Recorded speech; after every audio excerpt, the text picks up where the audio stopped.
I gotta wonder, y'all, if we're gonna see more Republicans turning not only against Donald Trump, but against the entire Republican Party, and what lessons there are in that for the Democrats to learn.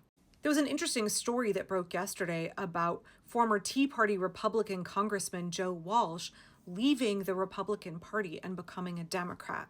Now, I think it's okay to maintain some level of skepticism when we are looking at politicians who are shifting and moving and changing parties and changing their positions. There are lots of politicians who are opportunists, after all, and don't necessarily have strong convictions.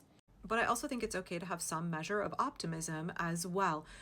People are not stagnant for the most part. It's very normal for people to grow and change. It's very normal for people to deconstruct from the indoctrination of their childhood. It's very normal for people to say, you know what, this framework, this thinking, this paradigm is no longer working for me.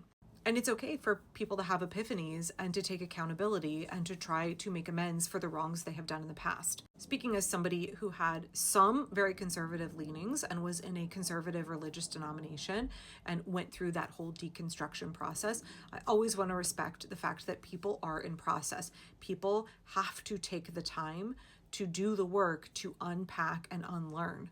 And I always want to be open to the possibility that when people learn better, they do better. That people can grow and deconstruct and change, and people can take accountability. I also think that folks who are engaging in that process and have committed harm in the past, have lost the trust of others through their actions and their beliefs, that we don't owe those people our unquestioning loyalty and trust, that it's okay to create very strong, healthy boundaries with those people. And if you are one of those folks that's in process and you're deconstructing, and you are realizing that maybe your politics has been really toxic for you and for all of America, and you're like, I need to find a different way to be. I think you have to have some amount of radical acceptance that people are not going to trust you right away. They are once bitten, twice shy. And I think there has to be some level of radical acceptance that people are going to distrust you to some extent. And the way that you earn back trust and the way that you show you are a committed member of the community, the way that you show that you want to make amends is that you make amends, is that you actively work to undo the harm that you have done. You actively work to protect the people you used to oppress. You demonstrate through changed behavior, and that's how you earn trust. But also I want to say, you're still welcome here. Come on in, join the party. It's just that you might be on the fringes for a little bit.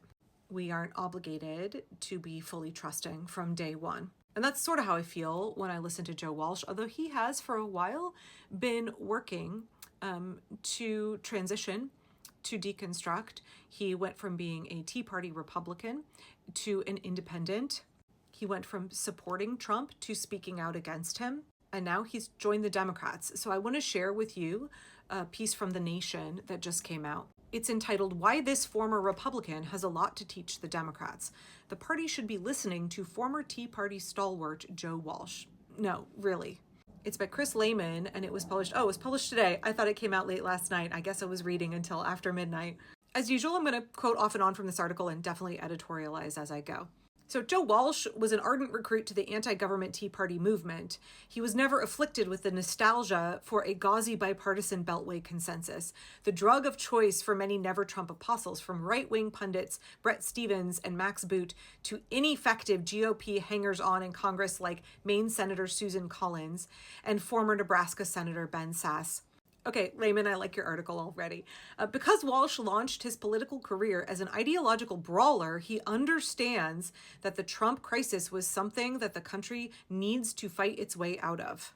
And that the traditional household gods, such as the courts and the sainted norms of constitutional governance, were largely mirages, increasingly averse to the conduct of politics itself. So yesterday, Joe Walsh came out as a Democrat. He announced on his Substack in an article he entitled "From the Tea Party to the Democratic Party." If you are watching this on YouTube, I will have a link to that Substack, and you should go read it. He talks about the importance of decency, tolerance, understanding, and empathy, and also the importance of fighting and how Republicans think that Democrats aren't fighters.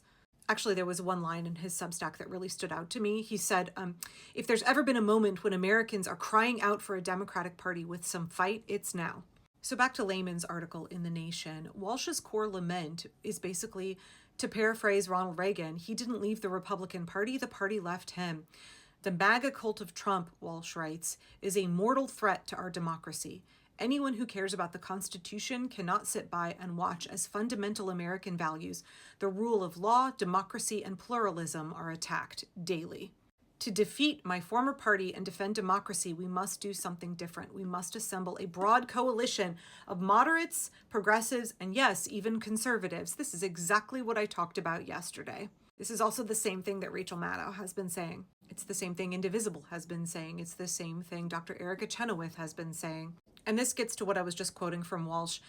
Lehman says, Walsh understands that redeeming American democracy isn't an exercise left to the courts or the seminar room. Quoting Walsh here, for democracy and the rule of law to persevere, Democrats must succeed.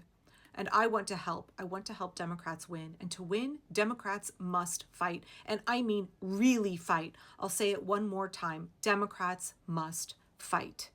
And I agree with Lehman here. This is where Walsh's Tea Party background is really important for the Democratic Party to hear. The Democratic Party is used to operating on procedural autopilot. Actually made a video several weeks ago about whether Democrats need an equivalent of the Tea Party.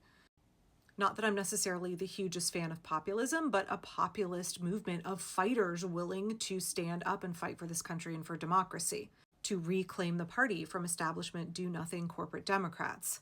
And in his Substack post, Walsh really drives home the point that Republicans are fighters. They will always fight, and they will fight dirty. And they count on Democrats not really putting up much of a stink. And isn't that what we just saw under Biden? We saw Democrats buckle. Democrats fail to get accountability for what happened in 2020. We saw them fall back on, let's pretend this didn't happen, let's be meek and mild, let's just sweep it under the rug. Walsh and similarly minded Republican strategist Bruce Bartlett have long argued that Democrats need to hit back at MAGA Republicans with a simple plan to defeat them, rather than a plan to govern meekly alongside them. During the first Trump term, Bartlett contended that in order to defeat the authoritarian-pilled GOP over the long haul, Democrats needed to adopt the tactics of the Republican Party. Now, I want to be clear here, there are a number of ways I strongly disagree with Walsh. He is a fiscal hawk and a gun rights advocate. He also has some other positions that I do not agree with him on. But he's still deconstructing and evolving as a person. He wrote, he's opened his eyes and listened to people who don't think like him. He said, by doing so, I gained a greater understanding of and appreciation for LGBTQ issues, structural racism, and the need for empathetic immigration reform, the dangers of climate change, and the role government must play to help care for the neediest and most vulnerable among us. I don't know about you, but I can partner with somebody like that to defeat fascism. He does say the number one thing that is motivating him right now, though, is anger. He says, I'm pissed off at the ignorant, lying madman in the White House who's using his position to not only enrich himself and his fat cat friends, while middle-class folks and small business owners get screwed by his chaos. I'm pissed off at all of his GOP enablers, my former colleagues who've abandoned what's right to remain in power. I'm pissed off that he and his enablers have lied repeatedly to the voters year after year, and these good folks who've been lied to are going to feel real pain.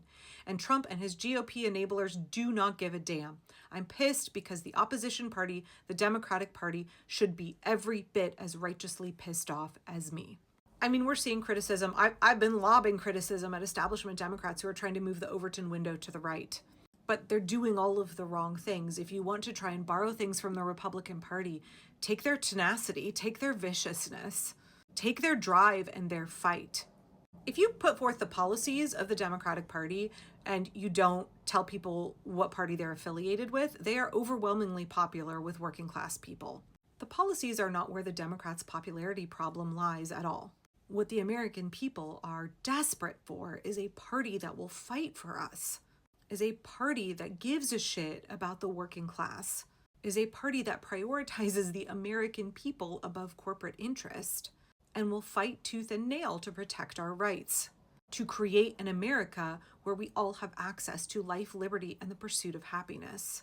We want a Democratic Party full of fighters, and I think there is something here about looking at the tenacity of the Tea Party movement.